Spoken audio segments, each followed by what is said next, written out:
Salut la famille, heureux de me retrouver encore une fois de plus devant vous. En tout cas, nous disons merci, merci d'être toujours là présent, surtout à travers cet espace des commentaires. Il faut toujours nous accompagner. Si c'est la première fois ou bien si tu es un habitué, mais jusque-là, tu t'es pas encore abonné, c'est simple. En bas dans les coins, tu cliques, tu t'abonnes, tu actives aussi la cloche des notifications, likez, partagez les liens. Regardez aussi nos vidéos jusqu'à la fin, c'est très important. Surtout partage les liens, ça je te les recommande, c'est pour que d'autres personnes puissent nous découvrir, afin que eux aussi puissent s'abonner sur notre chaîne Albert Premier. Donc tu vois que c'est très important de pouvoir partager les liens. Et puis abonne-toi, activez aussi la cloche de notification pour être notifié à chaque fois si on poste quelque chose. Et puis si tu as quelque chose que tu voulais partager avec nous, conseils, suggestions, remarques, contradictions, contredire biso, n'hésitez pas. Utilise l'espace des commentaires, laisse-nous un bon commentaire. Si ce n'est pas l'actualité, on ne pouvait pas être là. C'est l'actualité qui nous oblige de pouvoir sortir de nos coquilles. C'est la raison pour laquelle nous sommes là devant vous. Alors, on va essayer de parler de l'actualité. La fois passée dans la émission, non Albert Tozo, c'est la suite. Il y a émission Oyo Sala qui, quand tu parlais de la chanson Papa et de Koffi Olomide, beaucoup de monde m'ont félicité en disant que non, en tout cas, Olobi Pena ya solo, tu as touché plusieurs cœurs.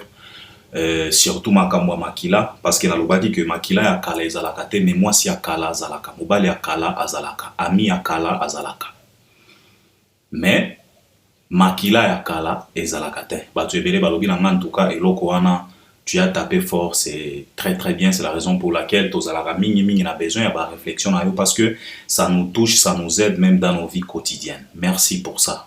Yango wana tosalaka ba effort ya ko toucher pena ko kota pena na muzindo ya ba analyse na biso olie ya koya kaka ko sala ba analyse moko boye à la va vite. Alors bato balobi na nga ke baza na besoin ya suite parce que na prometaki bino ke na kolobe la suite na ngo ezalaki kaka partie oyo na lingaki na conseiller Vierambo. Alors na kolobela et puis to kolobela pe ba actualité ya ba artiste na biso ba tu balobi ke na lobela pe likambo oyo ya ba comparaison ba tu bazo continuer ko sala ba comparaison entre l'album d'Héritier Watanabe et celle de Ferregola en disant que non Héritier Watanabe il a tapé fort que Ferregola ba tu batalisi nga pe batindeli nga pe ba lien ya ba émission ya ba ndeko na nga ebele basali ba émission na bango bazolo ba ke non Héritier il a fait fort que Ferregola album a Héritier koki kotikala na communauté album a fait qualité album a fait Betinzadi ba mankambo ebele. Alors ba tu balobi ke non Albert il faut marteler, il faut ko expliquer vraiment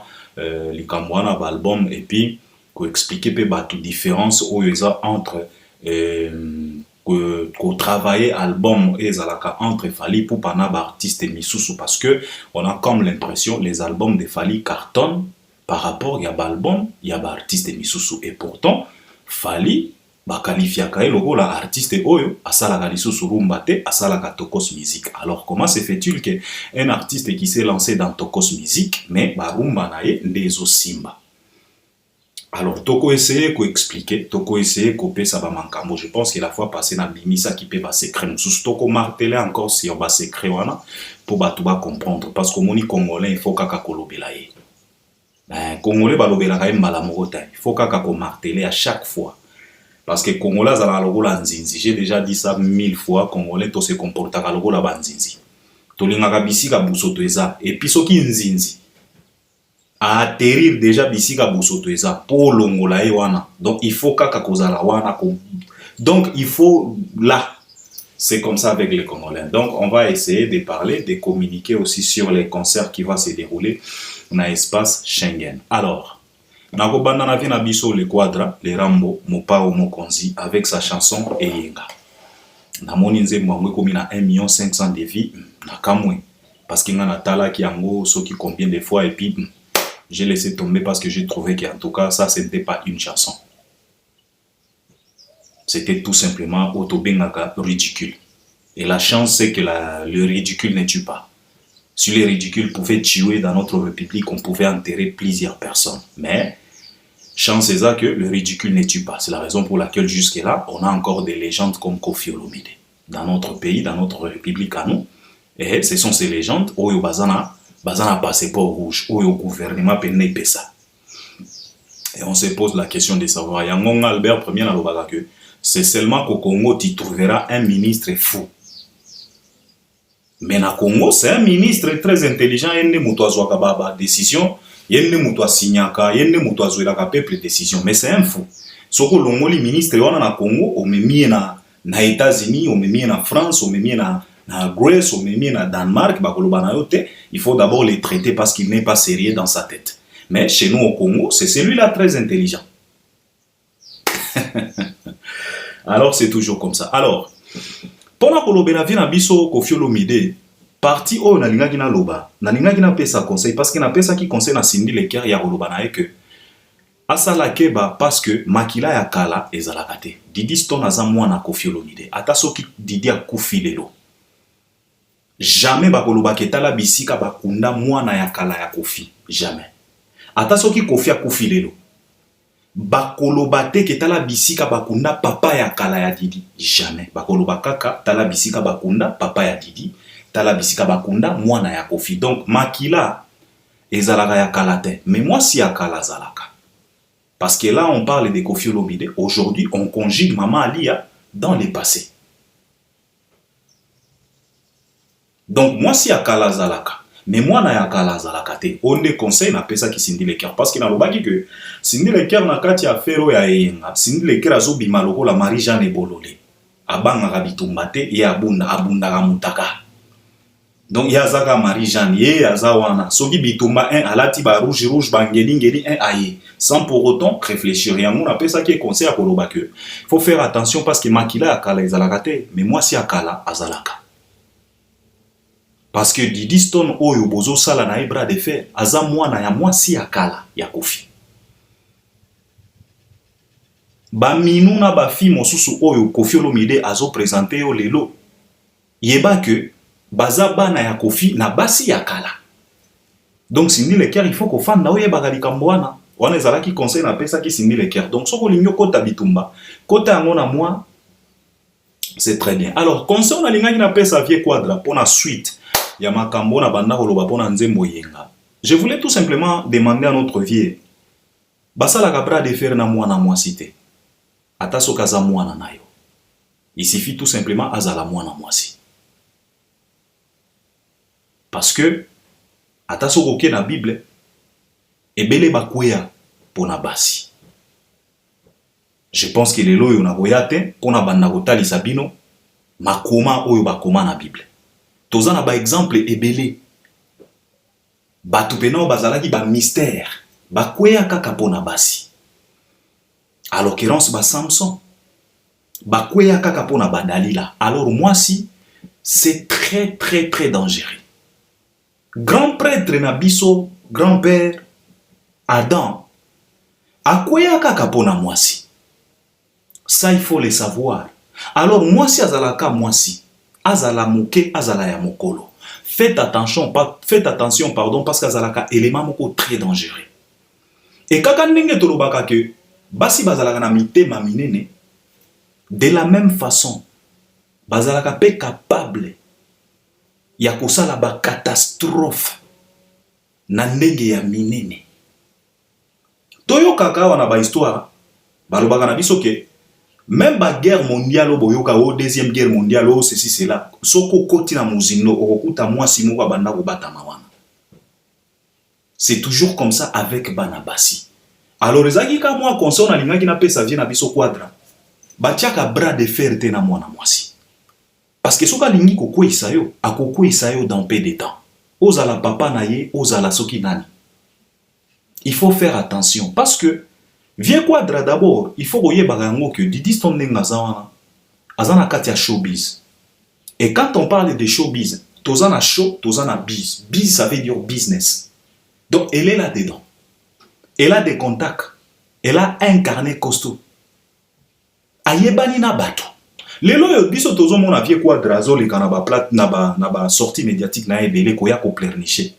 O bazo kangelanga ba porte o nazo kende awa bazo rapelenga kama kamunanga viol o album nanga o c'est via zo la kaka o menoir qui c'est? Peut-être c'est Didi Stone qui est derrière tout ça,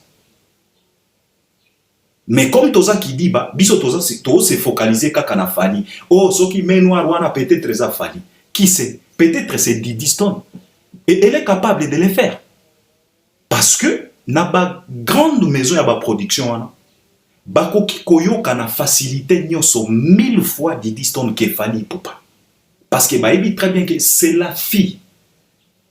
Et si sa fille témoigne, c'est que cela veut dire c'est vrai.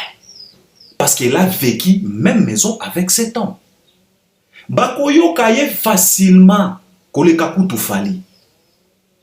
Alors, les lots viennent à biso azolela. Oh, bazotilanga bakal. Oh, ba main noire. Oh, ba producteur boye. Ok. Mais qui sait? Peut-être c'est Didi Stone. Il y a mon azo pesa conseil na vient à biso. Il faut faire attention. Basala ga bras de fer na moi cité. Azala moi na yo. Azala moi si na yo. Il suffit azala tout simplement moi na moi si. Parce que ce qui a ligné ko isayo akoko isayo kaka. Et puis okokweya. Tozana kati ya showbiz. Na monde ya showbiz, ezalaka na biloko mibale. O etravaka kuna makasi. Ezalaka mbongo na mwana mwasi. Et quand je parle de mwana mwasi, bozo comprendre nini o na lingi na loba.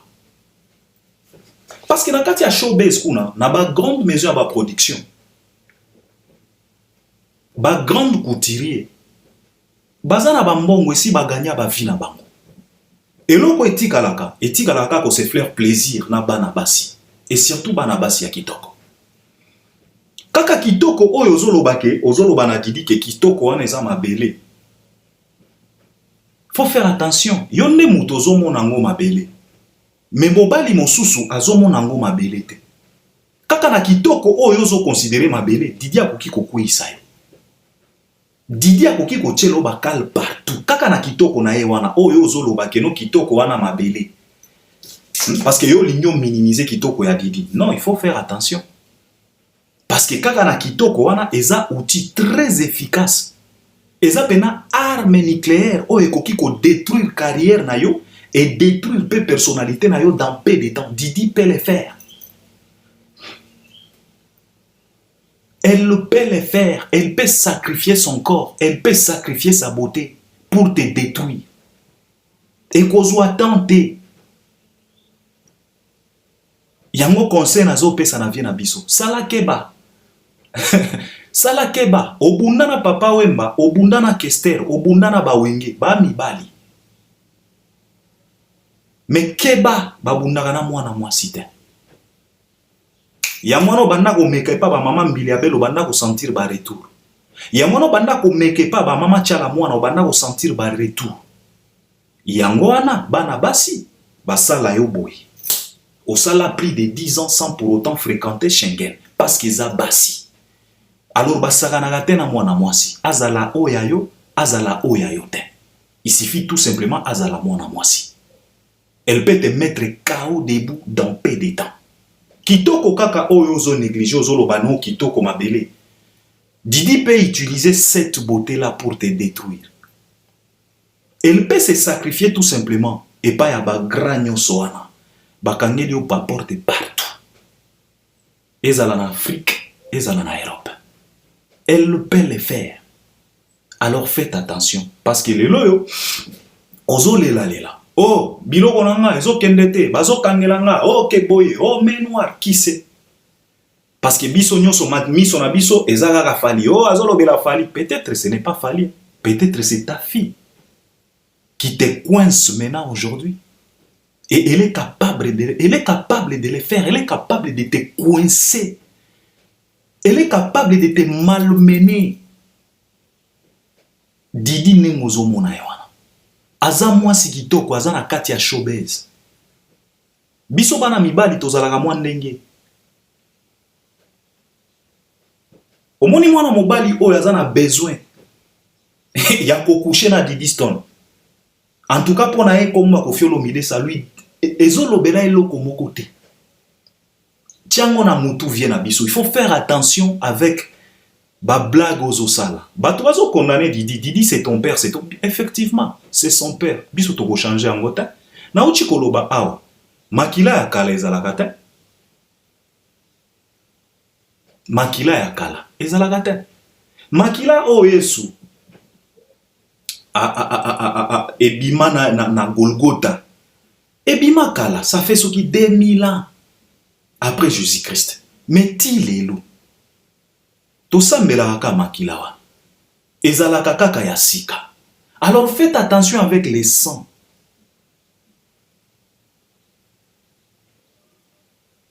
Pacte nyoso. Basala kangoka na makila. Alors eza blague te. Bakota ka guerre na makila te. Ezala ya bébé, ezala ya mutu mokolo. En plus, c'est très dangereux pour une fille parce que Didi, c'est une fille. Elle peut te malmener, elle peut te rendre une vie tellement compliquée aux anaïdétés. Cette petite, azana katia showbiz, ayebanina batu. Elle peut utiliser sa beauté là pour te coincer. Et toi et ta fille, et ta femme là, Marie-Jeanne et Bololé, Cindy Leker. Didi peut le faire. Donc, Oezaka conseil gratuit, on a l'ina qui n'a pas sa vie nabiso. Faites attention. Basa la gabra de faire na moi cité. Ezala ya riche, ezala ya pauvre. Parce que vie à moi c'est ezala ka moi ndenge.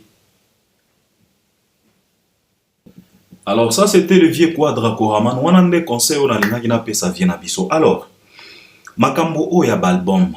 Et comme il kobota moi polémique. Les gens ont fait des analyses en disant que non, Héritier, il a tapé fort que Ferregola avec plus de 18, ce qui 19 featuring, mais Banzem Bozo Betate, Héritier a MBA Moko, on a artiste naé, mais quand même, Héritier nous a proposé mieux que Ferregola, ceci, cela. Vous savez, la fois passée dans la qui émission, on a l'obaki que ça ne vaut pas la peine, il y a comparer l'album à Héritier, l'album à Ferré. On a tout bino kaka question moko. O bozolo bakeno héritier abeti koleka feri. Na tuna kibino ka question. Est-ce que dans l'album héritier tokoki ko retrouver nzembo loko la carte rose? Waneza ka question on a tuna kibino. Si et seulement si héritier abeti koleka feri. Na tuna ki batu. Est-ce que dans l'album o ya héritier CDG, Chemin de la gloire, est-ce qu'on peut retrouver une merveille comme Carte Rose? Moi, je pense que Héritier, il a travaillé, to félicité, naloba ki yango, soki to lingi to comparer Héritier yemoko, to comparer mi-ange mi-démon, na Chemin de la gloire. Parce que na mi-ange mi-démon, to zala ki na balakayote, ba gombe na gombe, ba raqueur, na banzembo ebele. Est-ce que na chemin de la gloire, tozo retrouver banzembo o ezana kilo lokola bagombe na gombe? Moi je pense que wana nde comparaison ya bien. On a lobaki même faire gola. To comparer ete. To comparer kaka yemoko na yemoko. Tozwa album na ye oyo taki koleka ona tuna ki question ya koloba que est-ce que na dynastie tozo retrouver nzembo lokola jugement tala simazonga moto. Conclusion ezalaki que toko retrouver banzembo wana te. Pour tout simplement dire que ezala faire, ezala héritier, c'est que ba évoluer te. Parce que quelqu'un qui évolue, oyo fala yemba kaka na banzembo na ya koloba que yambalo to sala koleka fala lobaga nini alobaga ngo na Anissa mingi soki fala yembeli moto premier nzembo. Na deuxième nzembo fala bimisaka phrase moko ya koloba que mbalo toko sala koleka o to sala kilobi. C'est toujours comme ça. C'est ça l'évolution. Donc il faut faire mieux de ce que tu as fait hier. On appelle ça qui a exemple que na ba album lokola ba tokos 1 tozalaki na banzembo ba hit planétaire lokola ba eloko yo. Alors na tokos de il fallait asala nzembo oyo kolongola eloko oyo. Effectivement asala ki yango amore longola eloko oyo. Tobetaka lisolo ya eloko oyo te. Amore longola parce que amore eza tube planétaire. Soki toye na album lokola ba album barumba na contrôle tozalaki na nzembo lokola fly. Alors na formule 7 Fally devrait faire mieux que à fly. Effectivement toye ko retrouver Meide na kati ya formule 7. Lelo a fly akoki ko télémater devant Meide. C'est ça l'évolution d'un artiste. Alors ce qui to zongi pa ya héritier na faire, to loba ki to épargner ba vie, ba kofi to épargner bango. tozwaka héritier na fere. Est-ce que na album o ya héritier toza na nzembo lokola gombe na gombe? Na album ya fere toza na nzembo lokola jugement ou bien banzembo mosusu abimisaki soki na kiki jide soki ndenge nini? Je ne pense pas. Je pense que le meilleur comparaison otokoki kosala ou bien bakoki kosala eza kaka entre bango moko. Ba projet précédent na bango na ba projet récent na bango. Total soki pena ba salumier. Héritier tozo félicité parce que tomoni moi évolution na côté chant koyemba. Parce qu'on reprochait souvent héritier na makambo ko ganga kakanga. Yango na lobaki awa na émission ko lobaki héritier parfois il réalise des chansons on dirait zo ça la émission. Au moins héritier à ça la émission, héritier parle trop dans ma émission. Papi mboma isifia tout na eka question moko, explication héritier ko bimisela yo wana na ebité ezu émission nyonso. Donc héritier parfois il nous réalise des chansons on dirait émission. Maloba ebele.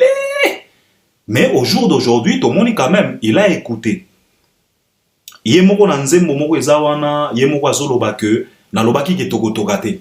Donc il a compris que ça ne vaut plus la peine ya koganga kagangaka.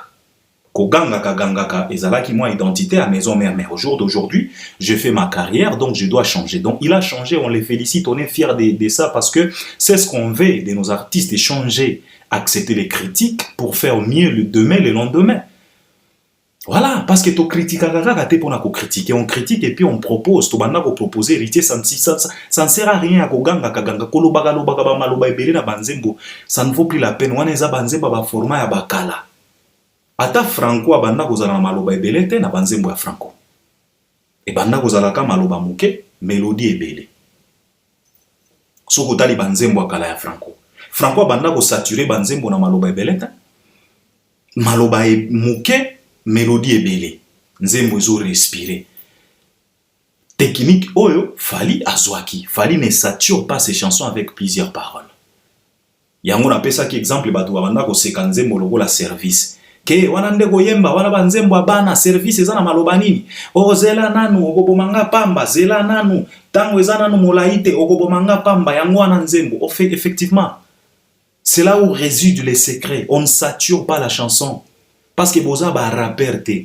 C'est le rappeur peuvent saturer les chansons. Mais bino boza ba rappeur te, boza ba lover. On a lobaki awa rumba nazwaka ngo lokola R&B. Na pesa ki bino ba exemple awa. R. Kelly abanda ko satire banzembo te, Asha a satiraka banzembo te, Nio a satiraka banzembo te. Batika la mélodie. Alors la rumba ezalaka lokola R&B. Bactéries ya rumba na Congo bazalaka lokola bactéries ya R&B, les Asha, les Nio, les Chris Brown et les autres pour ne pas citer tout le monde. Même Robert Kelly, babanda ko satire banzembo te. Alors héritier, il a écouté, il n'a pas saturé ses chansons. Aujourd'hui, on trouve quand même les chansons d'héritier respirent. Ayepe na eloko ya choral, ayembi, par exemple, nzembo yo baba la museli biso, vient à biso King Kester et mené nzembo kitoko. Donc héritier a amélioré. Il a amélioré, il a bien chanté, sauf que ezo zanga moi, soki mastering, soki na epite lo ezo zanga na kati album a héritier parce que na landi yango na machine. Nalandi yango na casque, nalandi yango na mutuka, nalandi yango na radio, appareil ya radio. Nazo comprendre te nini ezo zanga, soki mastering, soki mixage. Na yebi te, nazo comprendre vraiment te eloko nini ezangi na album a héritier. Mais il a bien travaillé son album, il a bien chanté, il est posé, calme et sans problème. Et puis, il a laissé aussi la place à ses poulains de pouvoir participer. En tout cas, c'est bien. Mais moi, je pense que Bamankambo, il y a une comparaison. Totika, bon, effectivement, la comparaison est échappée bisoté parce que Bango artiste congolais, bazalaga fanatique, Bango nde babimaka biso na bisika wana la comparaison. Mais moi, je pense que jusque-là, héritier doit se focaliser et les poulains et les communicateurs d'héritiers doivent se focaliser sur leurs projets parce que de toute façon, l'album est bimi. Mais il y a de ces questions qu'on doit se poser. Parce que dans mon décollage, dans mon stream, il a fait quand même. Parce que, Kobimi, cet album, dans 24 heures, tu es streamé plus de 800 000. Ce n'est pas du tout évident pour un artiste comme héritier. Parce que ce côté l'héritier, vision pena ya musika ezalakate. Un héritier aza pena nduliste ndulemano ya ba Congo kaka. Voilà, parce qu'à travailler avec David Monceau jusqu'au 3e album, mais à ta concert, il y a référence na Côte d'Ivoire et Zalakate, à ta concert, il y a référence na Cameroun et Zalakate, donc ça veut dire que la vision est zatée. Et c'est par là, moi je me pose la question de savoir qui est-ce que David Monceau est en train de faire avec Héritier. Qui est-ce que David Monceau est en train de faire avec Héritier? 3 albums. Ata concert moko ya malonga na Côte d'Ivoire, ata na Sofitel wana, tout le monde atteint.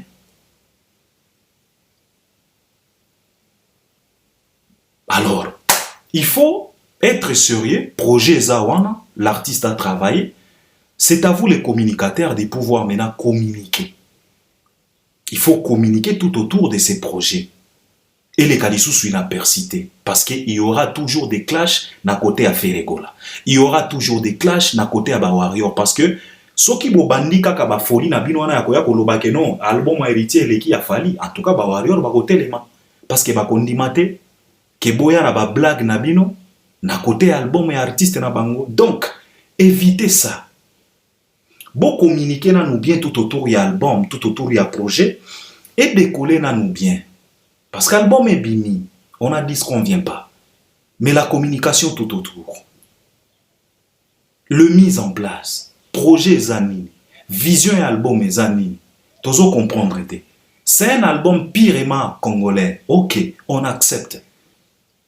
Mais il faut qu'on multiplie, il faut bien communiquer pour cet album. C'est vraiment très très important. Je pense que nga pena nazo lingate kokota na babilo kwana ko comparer te et si na loba déjà botika formule 7 kuna ba makamba ko comparer ezate. Alors batu balobi Albert, qui est-ce qui fait à ce que Fally a se distinguer là où les autres échouent, là où les autres se cassent les dents, là où les autres se cognent la tête, mais Fally pour passer comme si lui est en train de glisser.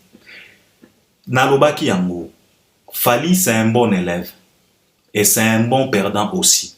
Quand il échoue quelque part, il rentre pour apprendre.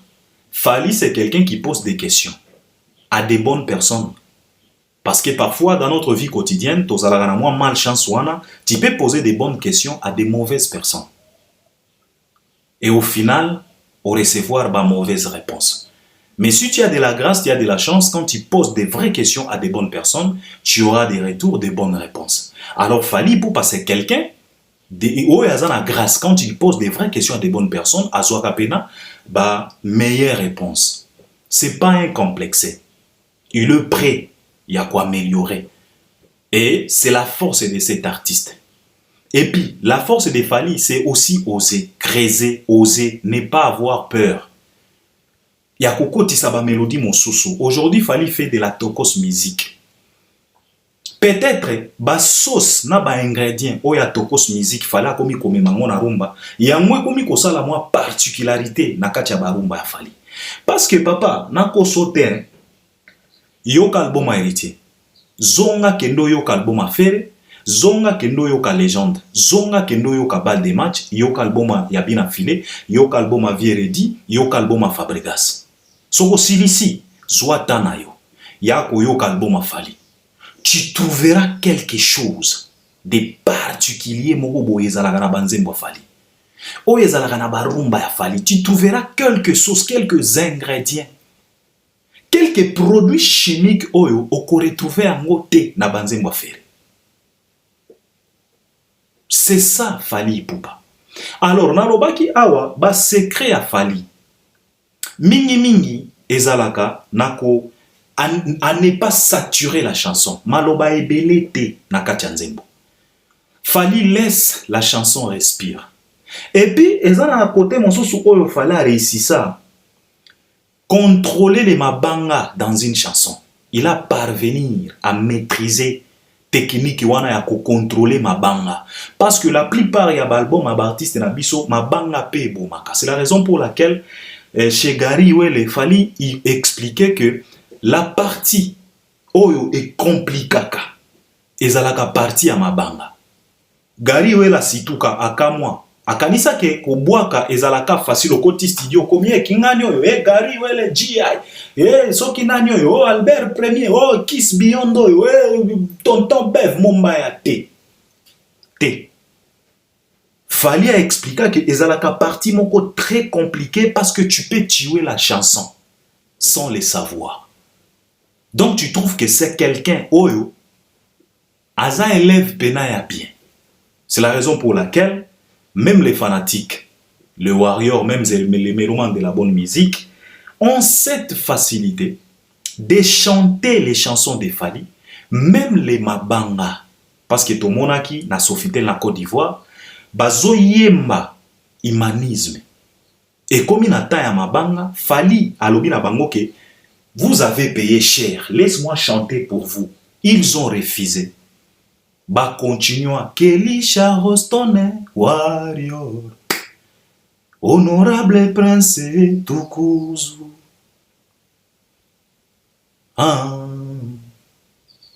Vaminanga zonga motema pasye Sherinanga zonga nda kombango Sinotoko. Donc il a maîtrisé Oyo. Ezo compliqué na nous la plupart ya artistes na biso. Kobwa kama banga na kati ya nzembo. Mais soko landi chemin de la gloire, héritier Watanabe, il a aussi travaillé na côté kuna. Waneza ba secret ya Fally. Ko apprendre ko luka. Ko zwa toujours ba risque ya kokotisa ba ingrédients mosusu na kati ya rumba na biso. C'est la raison pour laquelle la plupart ya batu oyo bazalaka ba avertité. Soko lobi na bango ke Fally aza meilleur na kati ya rumba bakoloba na yo te aza meilleur te parce que Fally sala ka rumba te. C'est parce que bango bazo comprendre te ba ingrédients oyo Fally azo memela biso na rumba est-ce que eza ba ingrédients ya ba rumba pena. Parce que de toute façon rumba ezalaka na formule te. Rumba c'est une musique qui vit, eza musique oyo ezo vivre et beta mara live. Alors musique oyo ezo vivre oyo beta mara live. Donc ezalaka ouverte pour na ba ingrédients nyonso. Rumba eza musique te oyo il faut ezalaka fermé te. Eza côté oyo pe batu misusu ba comprenaka te. Batu misusu bazwaka rumba lokola musique moko fermé te. Rumba eza tellement riche. Yangwana na kati ya rumba forever na intervention ya Fally boyoka ki ndenga yembaki. Nous avons tellement une musique tellement riche. Alors il faut qu'on puisse travailler pour te convaincre même na ba o ya libanda. Si on convaincre ba o ya libanda ndenge nini au moment où tu n'utilises pas ba ingrédients na bango. Parce que rumba eza musique moko oyo ba ingrédients nyonso ezalaka le bienvenu na rumba. Yango wana Fally ayemba na Arkeli ayemba na lingala et ayemba na anglais, Fally ayemba na lingala. Mais babeta qui guitare typique na biso ya rumba. Donc rumba c'est une musique qui oyo eza polele et fungola pena ba porte pona ba ingrédients. Alors ba artiste ebele ba comprenaka likambo wana te. C'est la raison pour laquelle Fally beta ka bango kaka. Et là, comme on sous na lobaki na bino ezalaka ba refrain. Fally pour pas travailler le refrain. Oyo ba artiste ebele ba négligaka. Viens na biso mon pa okala abanda ko travailler pe ba refrain. Yango komona na banzembo lokola bazokere. Yozokere leki yanaki. Yozokere kulutu ya swazen. Yozokere ngamo yango ya ninyo bolingo yo motema mahapona ninyo sala tenge de l'amour Yozokere leki ya nana. Viens na biso mon pa banda ko maîtriser loko wana. Travailler les refrains parce que la plupart ya ba mélomane ya bonne musique et loko ya liboso oyo bakangaka ezalaka nde refrain. Chérie nana kana secret mon bébé kana secret nde place oyo ba fanatique bakanga nani avant nanu bakanga maloba oyo ezalaka na katikati ya nzembo. Le mélomane de la bonne musique ba maîtrisaka nanu ba refrain. Alors Fally Ipupa, il est tellement malin, c'est la raison pour laquelle il travaille les refrains. Parce que l'artiste misusu, ba négligeaka secteur wana ba refrain. Ba mwezaka ko yemba yemba yango na lobaki awa héritier, abanda ko sala banzembo ndira zo sala émission. Memema na ba fere, ba mwezala ka ko yemba. Mais soki tozo lobela di solo ya jugement. Faire à travailler à refrain. Tango jugement ebima, eloko ya liboso batu bakanga eza refrain. Oh ya ya tala sima zonga moto. Oh ya ya tala sima zonga moto. Avant kutu batu bakanga maloba mosusu. Par après neto ya ko maîtriser maloba mosusu eza na kati ya nzembo, mais au premier lieu les fanatiques et les mélomanes de la bonne musique ba maîtriser nanu ba refrain. C'est ça la force de Fally. Nakobanda ko rappeler bino awa banzembo Fally sala ba succès à travers ba refrain.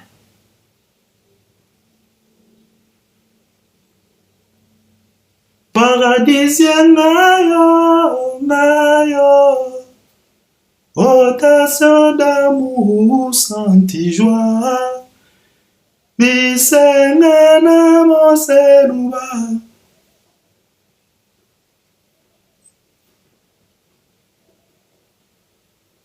Ata opi belinga Bambongo na yo na mituka no pamba Je m'en fiche des matériels na lingise bolingo Fortune inégalable, donnez-moi ton cœur, chilamouina.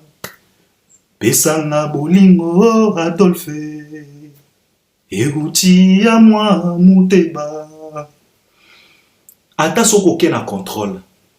Le monde trop matata. Omoto sala le monde zayonzambe tata. Kita okata po mokili trop matata kata motema de mer bolingwe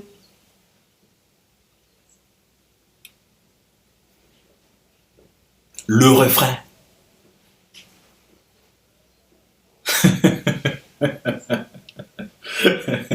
c'est ça la qualité de Fally travaille les refrains parce que na lobi na yo que na parti ya banzembo oyo ba meloman bakanga kambango ezalaka ba refrain.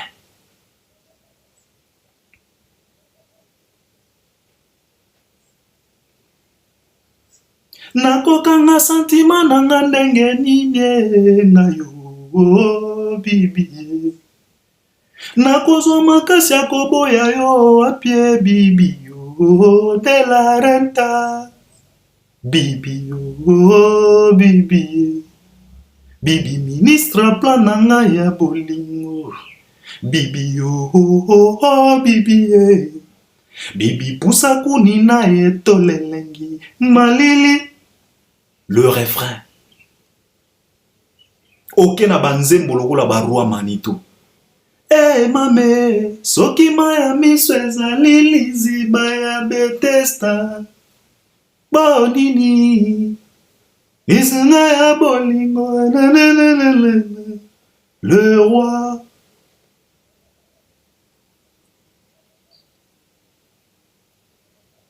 Balangaye, aimez-moi quand il attend. Chéris-moi après Balangaye. You are my only love, tu es mon seul amour alita balangaye. Aimez-moi comme tu le sens, comme Satan. Papa, le refrain, c'est très très important. C'est la raison pour laquelle Fally a compris la technique wana. Le refrain, travail le refrain. Bah artiste na biso ebele. Ba travail à ba refrain c'est la raison pour laquelle les loyaux tokomi na du mal ya côté les mis à n'importe quel album devant Formule 7. Moi je pense que c'est ça. tokobimisa nyonso tute, tokobimisa ba secret nyonso tute parce que ce n'est pas du tout évident. Tolobi déjà, je pense que mutu oyaza maelo aza averti à comprendre déjà que il y a ba makambo ebele oyo fala kotsaka na barumba na ye oyo la plupart ya ba artistes et musiciens congolais ba kotsaka te na barumba na bango. Alors ba actualité mosusu eza kaka LDLC ya Fally Ipupa na Lyon et kobeta na juillet et puis toza pe na Arkea na Bordeaux et kobeta pe na juillet toza na date moko ya le 6 toza na date moko pe ya le 13. Batu oyo bazo continuer kaka ko se moquer o Fally moteki mafuta mbila soki ndenge nini. Ça vaut, c'est pas un problème. Bon, continuer kaka na bêtise na bino wana, mais oyo biso tozolo bana bino eza kaka mokolo mosusu tokola muka, tomoni kaka Arkea a publié Sold Out. Tomoni pe LDLC et publié Sold Out. Et loko oyo nanu tomoni na Adidas te. Parce que ti lelo Adidas etikala ko publié Sold Out te. Ti lelo bazolo bana biso que ezala babia les 20 ezala babia les 21 ezoteka makaka. Donc bino mutu boza wana bozo soki ndenge nini bo kanisa peut-être bozo se moquer na Fally, bozo se moquer na Fally te. Vous vous moquez de vous-même. C'est ça les problèmes. Donc les Warriors bo continuer babi ezoteka sans problème. D'ici là peut-être Fally akoki ko sala moi Sold Out. Ferego la za pe na Adidas na le 20 le 21 avril. Félix Oise Kwape aza programmé na Adidas Arena, il pas kobeta na Adidas Arena wana. Donc Fabregas toujours na Casino, date eza toujours maintenue. En tout cas, ba fanatique nyonso na ba mélomane ya bonne musique ya ba artiste na biso. Bo kende bo se procurer ba billet parce que bo moni que c'est la fête. En tout cas, c'est la fête vraiment na espace Schengen. En tout cas, boza na chance, ce n'est pas comme aux États-Unis, ce n'est pas comme na Asie, ce n'est pas comme na Angleterre, mais bah tu as France, bah tu as Belgique, boza pena na chance parce que ba artiste na biso batie pena ba date. Alors bo se procurer ba billet pour boya ko sepela na bango elongo. C'est ce que je voulais partager avec vous aujourd'hui. On est ensemble, j'espère que vous allez intervenir aussi à travers les commentaires. À la prochaine. Merci beaucoup.